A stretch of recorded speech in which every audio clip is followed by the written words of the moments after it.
저는 성령 하나님의 기적적인 역사 또는 초자연적인 역사를 100% 믿습니다.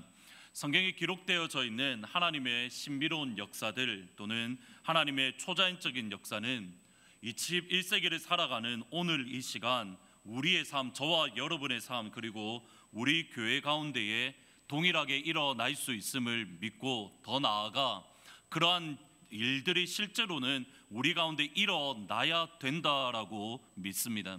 이유는 간단합니다. 하나님은 어제나 오늘이나 내일이나 항상 동일하신 하나님 아버지이시기 때문입니다.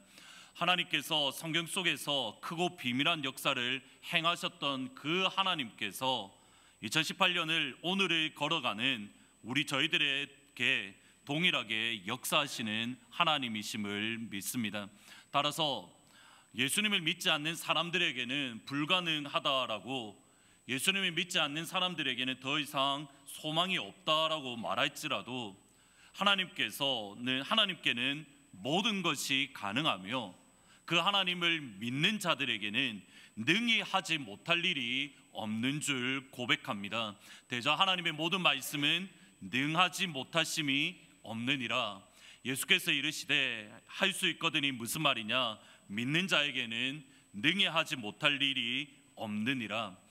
저는 이 하나님의 약속의 말씀을 분명히 믿고 의지하고, 이 약속의 말씀 오늘 이 시간 일어나기를 항상 기도하며 나아갑니다. 저희들이 꼭 기억하셔야 될 것들이 여기에 있습니다. 하나님께는 모든 것이 가능합니다. 하나님께는 모든 것이 이루어질 수가 있고, 하나님께는 우리의 불가능이 하나님 보시기에는 아무것도 아닌 조그만한 일에 불과합니다. 그러기에 저와 여러분이 해야 될 일은 하나님이 예수 믿는 믿음 안에서 모든 것이 가능한 하나님께 나아가 기도하며 간구하며 믿음으로 그 하나님 아버지를 붙드는 모습이 저와 여러분의 모습이 되어야 될 줄 믿습니다. 성령 하나님의 초자연적인 역사 또는 성령 하나님의 충만함, 은혜의 충만함을 성령의 기름 부으심이다라고 표현할 수 있습니다. 오늘은 이스라엘의 초대 왕 사울을 통해서 성령의 기름 부으심이 무엇인가, 성령 하나님의 기름 부으심에 대해서 잠시 말씀을 드리려고 합니다. 사울의 생애를 가만히 보시면 분명히 성령 하나님의 기름 부으심, 하나님의 영, 성령으로 충만했던 분명한 경험, 성령 하나님으로 충만했던 분명한 시점, 은혜로 그의 심령이 충만했던 분명한 시간이 있습니다. 근데 사울을 향해서 사울이 경험했던 성령 하나님의 기름 부으심은 사실은 크게 두 가지로 표현이 되어집니다. 사무엘상 10장 9절 말씀에 보시면, 그가 사무엘에게서 떠나려고 몸을 돌이킬 때에 하나님이 새 마음을 주셨고, 사울이 경험했던 성령 하나님의 기름 부으심의 첫 번째 표현은 하나님께서 사울에게 새 마음을 주셨습니다. 여기서 새 마음이라는 이 단어를 히브리어에서 보면 다른 마음, 그러니까 another heart라고 번역할 수 있습니다. 그래서 ESV 영어 성경에는 God gave him another heart 이렇게 번역을 하고, NIV의 성경에서는 조금 의역을 해서 God changed Saul's heart, 하나님께서 사울의 마음을 변화시키셨다라는 것으로 번역을 합니다. 근데 저는 another heart라는 말이 조금 더 원어에 맞는 것 같습니다. 그러면 다른 마음이라는 것으로 우리가 생각을 하면, 사울은 이 시점 성령 하나님의 기름 부으심을 받은 이 시간 이후에 전혀 새로운 사람, 다른 사람으로 변화가 되었습니다. 사울의 마음, 사울의 영혼에 근본적인 변화가 그 속에 일어났습니다. 하나님께서 다른 마음, 다른 사람으로 근본적인 변화를 주신 것은 신약의 또 다른 사울인 바울에게서 발견할 수 있습니다.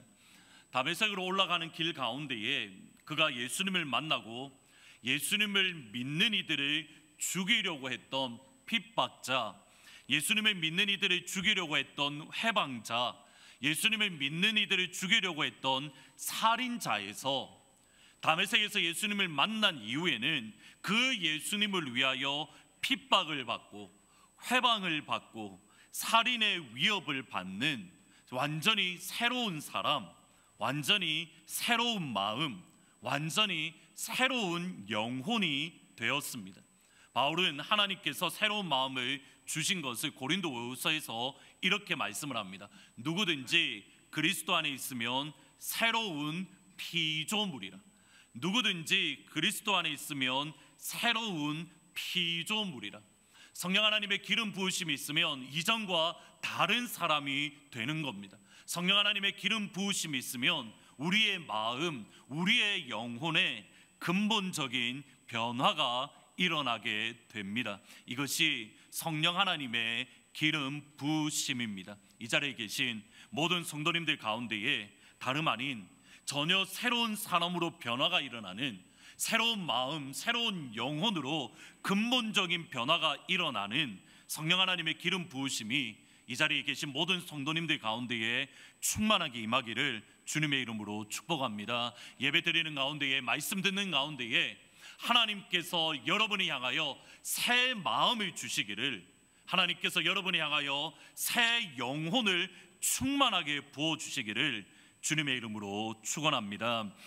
두 번째 사울이 경험한 성령 하나님의 기름 부으심은 10장 10절 말씀에 나옵니다. 그들이 산에 이를 때에 선지자의 무리가 그를 영접하고 그 다음 보셔야 됩니다. 하나님의 영이 사울에게 크게 임함으로 그가 그들 중에서 예언하니.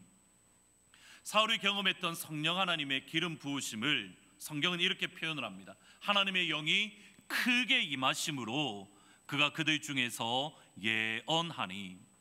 하나님의 영이 사울에게 강력하게 임재했습니다. 영어 성경에 보면 이렇게 번역을 합니다. 지금 보시는 성경은 The Spirit of God came powerfully upon him 이렇게 번역을 하고, 또 다른 성경에는 The Spirit of God came upon him mightily, powerfully 또는 mightily 라는 말로 번역을 합니다. 하나님의 영이 강력하게 사울에게 충만히 임재했습니다. 하나님의 영이 사울에게 충만히 강력하게 임재하니 사울은 하나님의 말씀을 받은 예언자로서 하나님의 말씀을 이스라엘 백성들 가운데에 선포하는 자리에 섰습니다. 저희들은 사울에 대한 선입견이 있기에 이 시점에 사울이 예언한 예언은 거짓이다라고 생각하기가 쉽지만, 이 시점에 사울이 예언한 하나님의 예언은 하나님으로부터 온 하나님 아버지의 말씀입니다. 실제로 하나님의 말씀입니다. 사울은 하나님의 말씀을 선포했을 뿐만 아니라 하나님의 영이 그에게 강력하게 임재했을 때에 사울은 이스라엘 백성들을 암몬 사람들의 손에서 구원하는 자리에 서게 되었습니다. 사울이 이 말을 들을 때에 하나님의 영에 크게 감동되니, 이것이 똑같은 표현입니다. 하나님의 영이 크게 감동되니 그의 노가 크게 일어나 이튿날 사울이 백성을 3대로 나누고 새벽에 적진 한가운데로 들어가서 날이 더울 때까지 암몬 사람들의 침에 남은 자가 다 흩어져서 둘도 함께한 자가 없었더라. 하나님의 영이 강력하게 임했을 때에 예언의 말씀을 선포했을 뿐만 아니라 하나님의 영이 강력하게 임재했을 때에 이스라엘 백성들을 암몬 사람의 손에서 구원하는 자리에 설 수 있었습니다. 하나님의 영이 크게 임했다라는 이 정확한 표현이 사실은 삼손에게서도 찾을 수 있습니다. 여호와의 영이 삼손에게 강하게 임하니, 이 표현이 똑같은 표현입니다.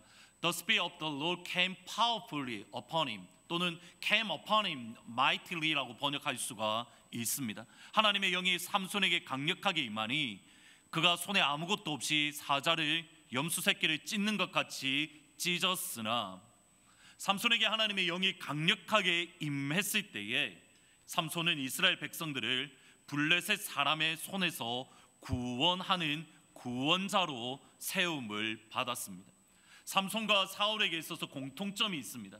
그들이 언제 암몬 사람의 손에서, 언제 블레셋 사람의 손에서 구원하는 자리에 섰습니까? 항상 동일합니다. 하나님의 영이 강력하게 그들 가운데에 임재할 때에, 하나님의 영이 그들 가운데에 충만하게 임재할 때에 이스라엘 백성을 구원하는 구원자로 세움을 받았습니다. 그리고 이 사실, 성령 하나님의 기름 부으심이 충만히 임할 때에, 하나님의 영이 강력하게 임재할 때에 이스라엘 백성들을 구원했던 것은 신약 시대를 살아가는 저와 여러분에게도 동일하게, 정확하게 동일하게 적용이 되어집니다.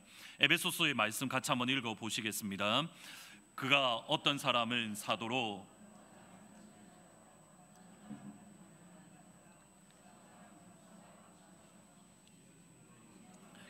성도의 일을 하게 하며 그리스도의 몸을 세우려 하심이라.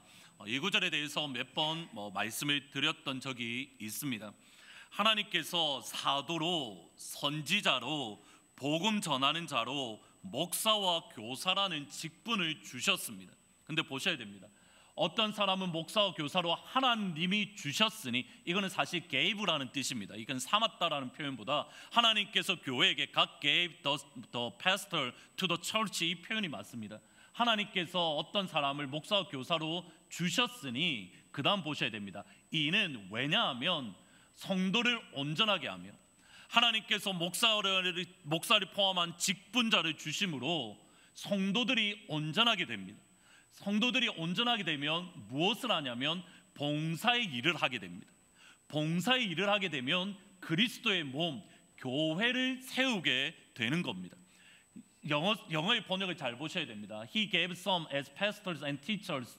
왜냐하면 for the equipping of the saints, 성도들을 온전하기 위해서입니다.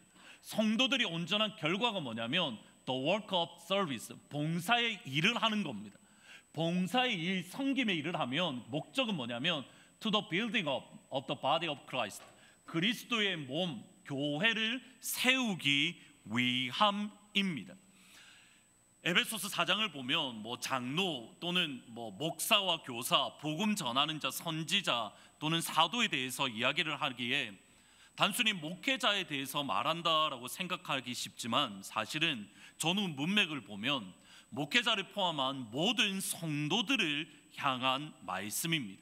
하나님께서 장로라는 직분을 주신 이유는 여기에 있습니다. 성도를 온전하게 하기 위함입니다. 성도를 온전하게 함으로 봉사의 일을 하고 그리스도의 몸을 세우는 것이 장로의 직분을 교회에 주신 하나님의 목적입니다.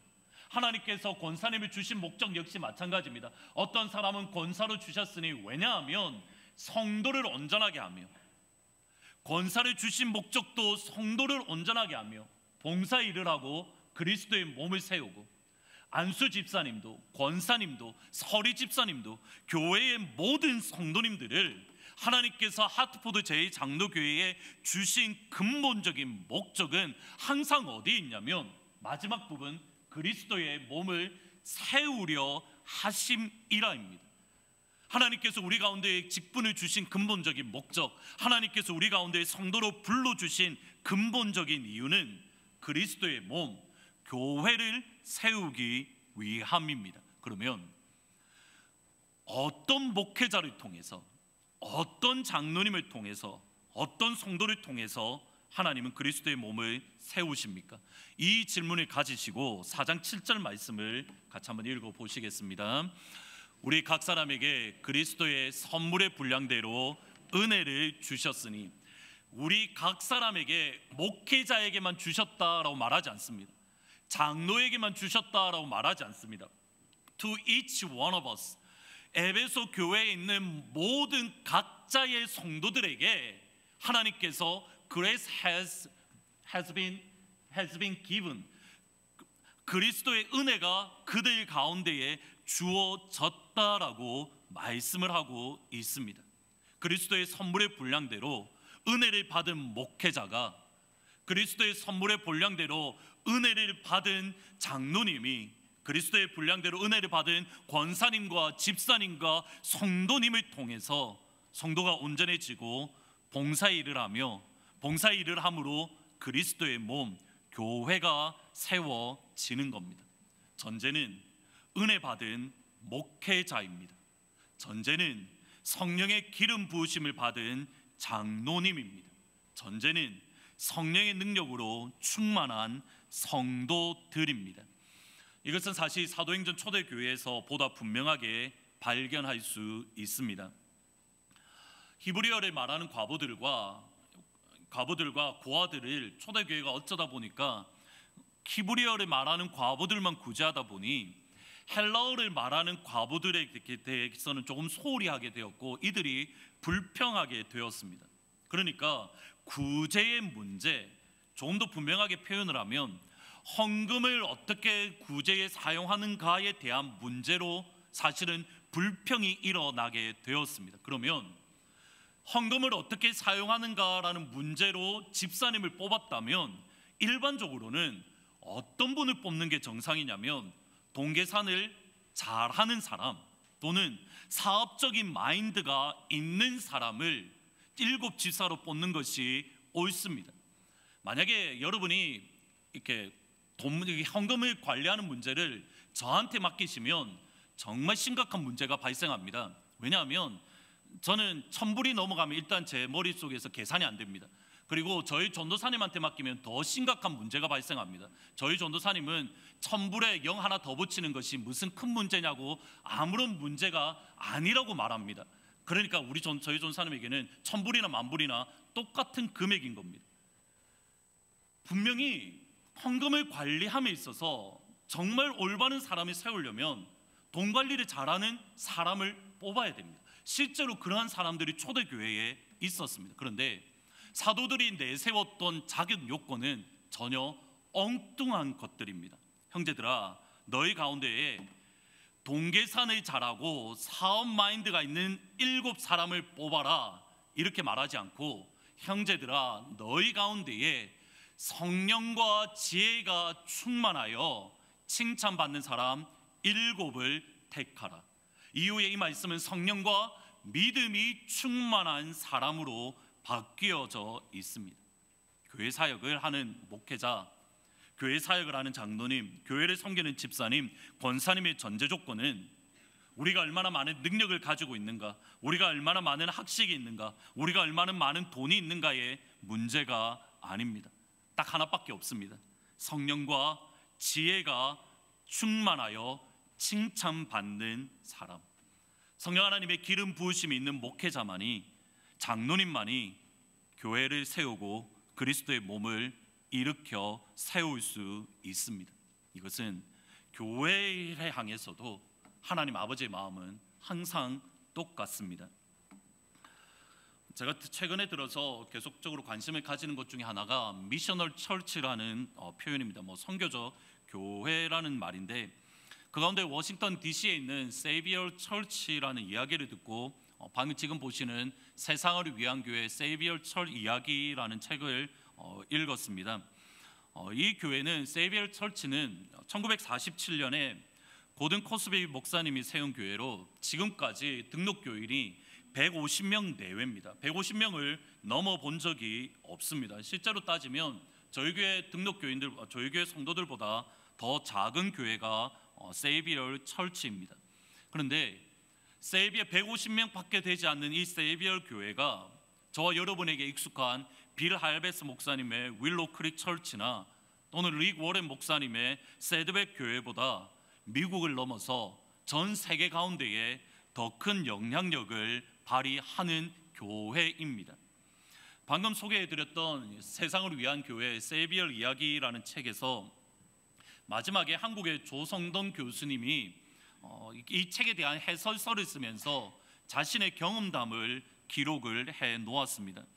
한국에서 2011년에 세이비어 교회의 담당 목회자인 앤 딘 목사님을 초대해서 어떻게 세이비어 교회가 미셔널 처치로 또는 성도가 150명인데 그렇게 많은 역사를 일으키는가라는 부분을 놓고 컨퍼런스를 가졌습니다.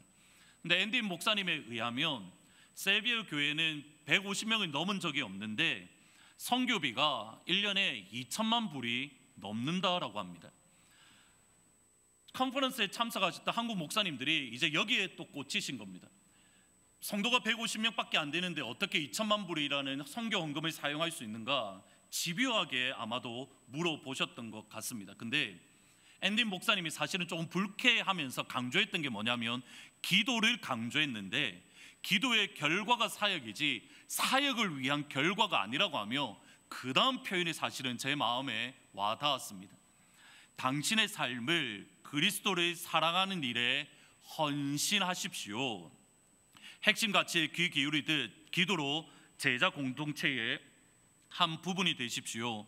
성구 그룹에 함께하고 그 안에서 성장해가는 과정에 헌신하십시오. 그 다음 보셔야 됩니다. 그러면 기적은 하늘에서 비가 되어 내립니다. Miracles rain down.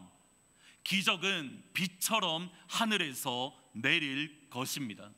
우리 하트포드 제2장로교회에 필요한 것 다른 그 무엇이 아닙니다.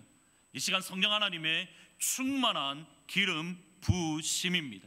우리가 기도하는 가운데에 성령 하나님의 기름 부으심이 우리 가운데 있다면 기도하는 가운데에 예수님을 사랑하고 제자의 공동체가 되어지며 성도 교grup의 동참함으로 함께 성장하는 일에 우리 모두가 헌신한다면 우리 교회 가운데의 기적은 하늘에서 비처럼 우리 가운데에 충만하게 내리게 될 줄 믿습니다. 세비어 교회의 하나님은 우리의 하나님이십니다.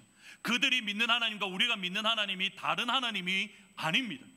그들이 150명임에도 불구하고 하나님을 향하여 헌신하고 성령의 기름 부으심이 있을 때에 세상을 향하여 영적인 영향력을 발휘했다면 우리 역시 하나님을 향하여 기도하고 성령의 기름 부으심이 있다면 우리 역시 동일한 영적인 영향력을 세상 가운데에 발휘할 수 있을 줄 믿습니다.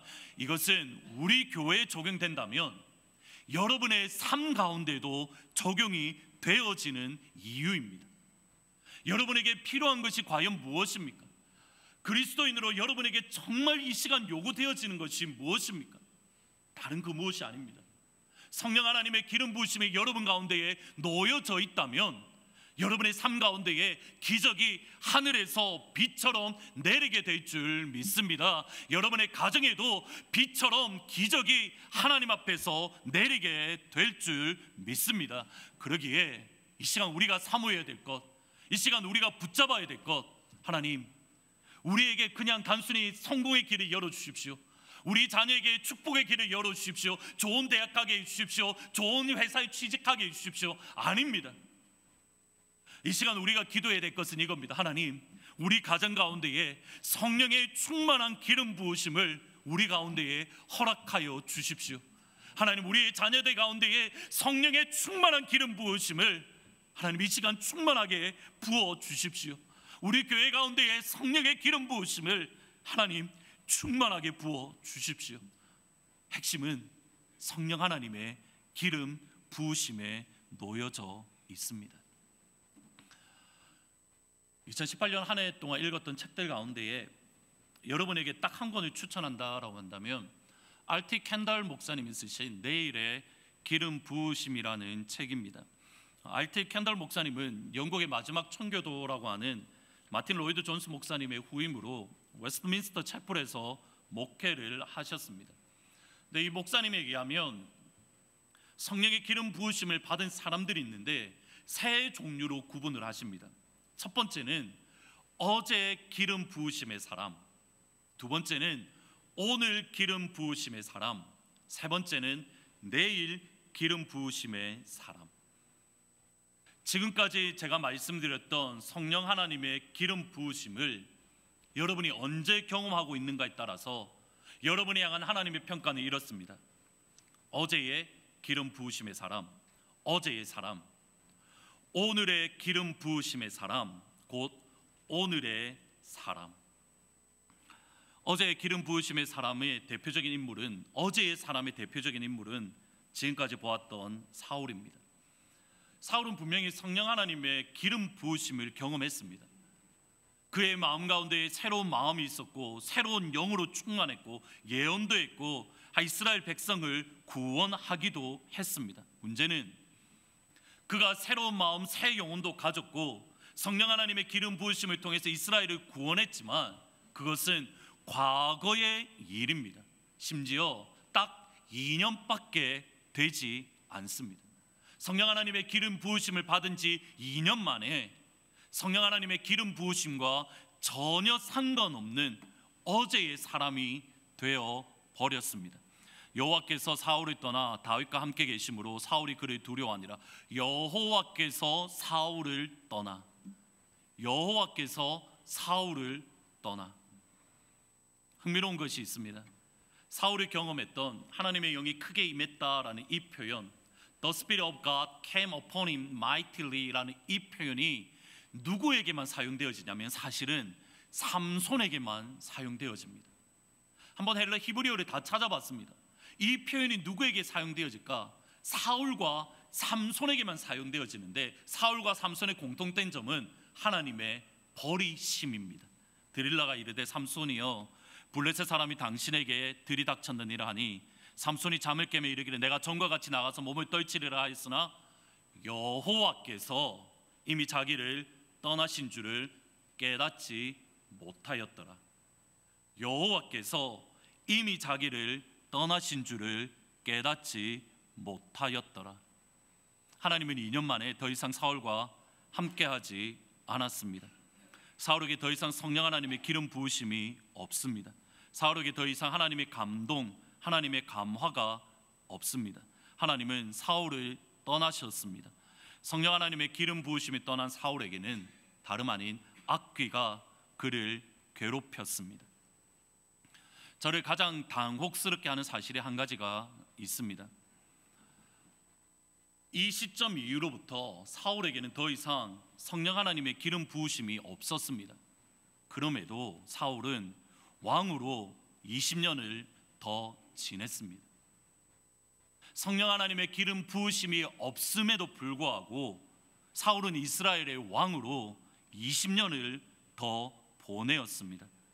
사울에게 성령의 하나님의 강력한 임재는 사라졌지만, 아니 사탄에 의해서 괴롭힘을 받았지만 여전히 이스라엘 백성들은 사울을 왕으로 섬기고 있었고, 여전히 이스라엘 백성들은 20년 동안 사울을 왕으로 따르고 있었습니다. 방금 보신 삼손 역시 마찬가지입니다. 그가 실제로 이 블레셋 사람들과 싸우기 직전까지 내가 다시 일어나서 이전과 같이 몸을 떨치리라, 외적으로 보면 아무런 변화가 그 속에 없었다라는 겁니다. 사울은 여전히 왕이었고 여전히 이스라엘 백성은 사울을 왕으로 따랐습니다. 그럼에도 사울은 어제의 사람입니다. 외적으로 보면 아무런 차이가 없습니다.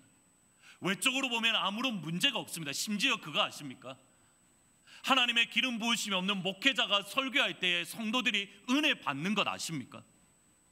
이게 놀라운 일입니다. 10년을 거론해서 죄송하지만 한국에 3일교회, 예전에 3일교회에 계셨던 한 목사님이 계셨습니다. 그 목사님이 이 사건이 불거지기 직전에 제가 그분 설교를 정말 많이 들었습니다. 그 설교를 들으면서 어떻게 이렇게 설교할 수 있지? 어떻게 말씀이 이렇게 은혜롭게 설교할 수 있을까? 제가 그렇게 고백을 했습니다. 그런데 그 사건이 터지더라는 겁니다. 저희들이 당혹스럽게 하는 것은 이겁니다. 하나님의 영이 떠났음에도 불구하고 여전히 은혜를 끼칠 수 있습니다. 하나님의 성령의 기름 부으심이 떠났음에도 불구하고 여전히 영향력을 발휘할 수 있고 여전히 왕으로서 20년을 보낼 수가 있더라는 겁니다. 그러면 과연 우리가 어제의 사람인지, 우리 교회가 어제의 교회인지 우리는 어떻게 판단할 수 있습니까? 하베스트 교회의 그렉 로리라는 목사님이 아티클 가운데에 Five Marks of Dead Church, 죽은 교회의 5가지 특징이라는 아티클이 있습니다. 죽은 교회의 특징으로 첫 번째로 그렉 로리 목사님은 이렇게 말을 합니다. Dead Church worshipped past. 죽은 교회는 과거를 예배한다라는 것을 말을 합니다. 과거에 하나님께서 우리를 통해서 생명을 살리시고, 과거에 우리를 통해서 부흥을 일으키시고, 과거에 우리에게 놀라운 기적을 주셨다. 정말 놀라운 일입니다. 그런데 지금 이 순간은 어떻습니까? 살아있는 교회는 현재를 살아가며 내일을 계획하는 교회입니다. 이것을 바꾸어 말하면 여러분이 어제의 사람인지 우리 교회가 어제의 교회인지 판단할 수 있는 방법이 나옵니다. 여러분이 하는 대화를 한번 점검해 보십시오. 여러분이 하시는 대화의 시간을 점검해 보시면 됩니다. 여러분이 하는 대화 가운데 시간이 과거를 언급한다면 여러분은 어제의 사람입니다. 예를 들어서 이렇습니다. 10여 년 전에, 훨씬 전에 우리 교회는 뉴잉글랜드에서 가장 큰 교회입니다. 10여 년 전에 우리 교회는 교육관에 항상 불이 매일마다 켜져 있었고 성경 공부로 가득했고 모이기를 힘쓰는 교회였습니다. 여러분의 대화 가운데에 10년 전에, 20년 전에 우리 교회, 20년 전에 우리 교회, 이 표현이 여러분 가운데 자주 나오고 있고 제가 그런 말을 자주 하고 있다라는 것은 우리 교회는 오늘의 교회가 아니라 어제의 교회입니다. 여러분의 입술 가운데 여러분이 하는 고백이 내가 옛날에는 2시간도 기도했어, 내가 어제는 성령 하나님의 놀라운 불 같은 불을 받아서 내가 설교할 때에 30명, 50명, 100명 되는 사람들이 회개하고 돌아오는 역사가 일어났어, 내가 회개하고 내가 주의 말씀을 선포할 때에 심령이 괴로워서 다들 회개하며 하나님 앞에 믿음으로 나와왔어. 모두 다 어제의 사람입니다. 제가 그 모습을 가지고 있었습니다. 제가 어느 순간 제가 하는 말을 점검해 본 적이 있습니다. 제 말이 항상 이렇습니다. 중국에 있을 때 설교하니 청년들이 변화되고 청년들이 심령이 괴로워하고 청년들이 영혼이 하나님 앞에 변화되어 목사님 수술하는 것 같습니다 라는 말을 들었습니다.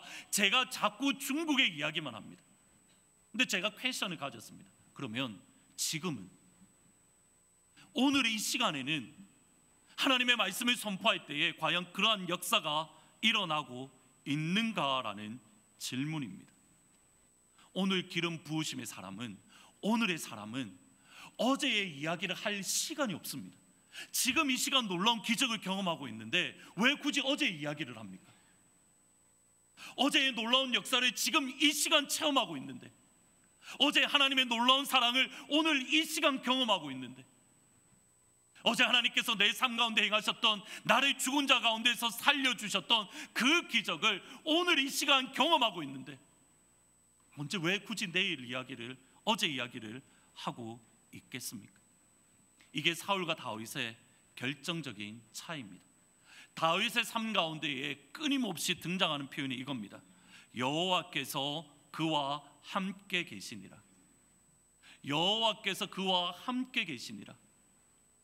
순간순간마다 다윗이 하는 고백이 이겁니다. 다윗을 향한 평가가 이겁니다. 여호와께서 그와 함께 계시니라. 하나님께서 이기게 하셨더라. 다윗의 노년에 다윗이 솔로몬에게 예루살렘 성전을 짓는 설계도를 주었습니다. 근데 그 설계도에 대해서 다윗이 했던 말이 이겁니다. 다윗이 이르되 여호와의 손이 내게 임하여 이 모든 일에 설계를 그려 나에게 알려주셨느니라. 처음부터 끝까지 다윗은 항상 오늘이라는 시간입니다. 내가 어제 하나님의 놀라운 기적을 경험했다가 아니라 내가 이 시간 여호와께서 나와 함께 계심에 내가 주의 놀라운 기적을 경험했노라고. 어제 하나님의 손이 나에게 임해서 내가 놀라운 역사를 일으킨 게 아니라 지금 이 시간 하나님의 손이 나와 함께 계심에 내가 주의 놀라운 역사를 행하고 있노라고. 다윗의 고백은 항상 오늘이라는 시간입니다. 2018년 마지막 주일입니다. 오늘은 우리 하트포드 제2장로교회와 여러분이 향한 소망이, 제가 가진 소망이 이겁니다. 사실 오늘 마지막 주일날 어떤 말씀을 증거해야 될까 한참 고민을 하다가 정한 게 이겁니다. 성령 하나님의 기름 부으심이 있는 오늘을 사는 축복이 여러분의 축복이 되기를 주님의 이름으로 축복합니다. 2018년 참 다사다난했던 시간입니다. 많은 일들도 있었고 아픔의 시간들도 있었고 눈물 골짜기도 있었습니다. 그런데 그것 또한 어제의 일입니다. 여러분이 받았던 축복 또한 어제의 일입니다. 어제는 어제로 두고 성령 하나님의 기름 부으심이 있는 오늘을 살아가는 그 하나님의 복이 여러분 가운데 임하기를 우리 주 예수 그리스도의 이름으로 축원합니다.